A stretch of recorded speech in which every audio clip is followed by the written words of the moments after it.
ಭ್ರಷ್ಟ ಅಧಿಕಾರಿಗಳಿಗೆ, ರೈತರನ್ನು ಹಾಳು ಮಾಡ್ತಿರೋ ಅಧಿಕಾರಿಗಳಿಗೆ, ಕಂಪನಿದಾರರಿಗೆ. ಪಿರಿಯಾಪಟ್ಟಣ ತಾಲೂಕಿನ ಕಗ್ಗುಂಡಿ ಗ್ರಾಮದ ತಂಬಾಕು ಹರಾಜು ಮಾರುಕಟ್ಟೆಯಲ್ಲಿ ತಂಬಾಕು ಖರೀದಿಯಲ್ಲಿ ನಡೆಯುತ್ತಿರುವ ಅನ್ಯಾಯವನ್ನ ಖಂಡಿಸಿ ರೈತರು ಪ್ರತಿಭಟನೆ.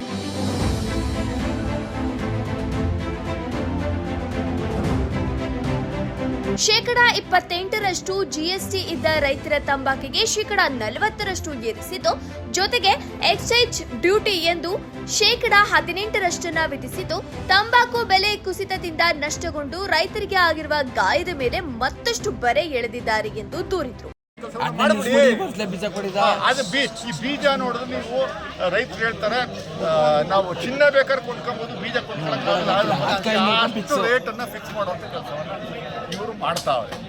ಇದರಿಂದ ಬಹಳ ನೊಂದಿದ್ದಾರೆ. ಅವರು ನಿರಂತರವಾದ ಸ್ಟ್ರೈಕ್ ನ ಮಾಡಬೇಕು ಒಂದು ತೀರ್ಮಾನ ತೆಗೆದುಕೊಂಡಿದ್ದಾರೆ.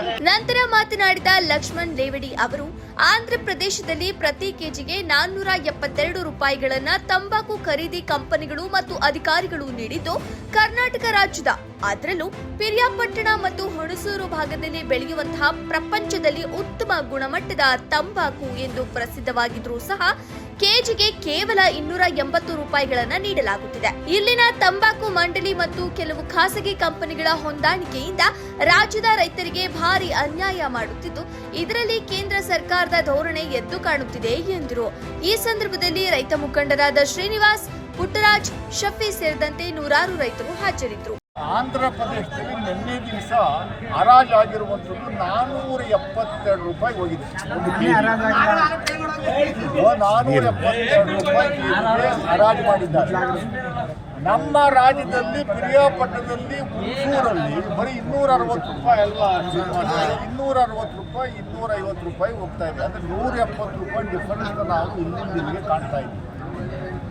ಇಲ್ಲಿ ಕೆಲವು ನ್ಯೂನ್ಯತೆಗಳೇ ಅನ್ನುವಂಥದ್ದು ಬದಲು ಭ್ರಷ್ಟಾಚಾರ ತುಂಬಿ ತುಳುಕ್ತಾ ಇರುವಂಥದ್ದು ಮೇಲ್ನೋಟಕ್ಕೆ ಕಾಣ್ತಾ ಇದೆ.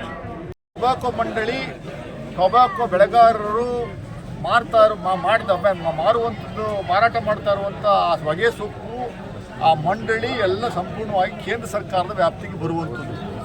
ಇತ್ತೀಚಿನ ದಿನಗಳಲ್ಲಿ ಕೇಂದ್ರ ಸರ್ಕಾರ ಟೊಬ್ಯಾಕೊ ಮೇಲೆ 28% GST ಆಗ್ತಾ ಇದ್ದಿದ್ದು 40% ಜಾಸ್ತಿ ಮಾಡಿದ್ದಾರೆ. 40% ಮಾಡಿದ್ದಾರೆ. ಈಗ ಫೆಬ್ರವರಿ 1ನೇ ತಾರೀಕಿಂದ 40% ಅದು ಟ್ಯಾಕ್ಸ್ ಬೀಳ್ತಾ ಇರುವಂಥದ್ದು.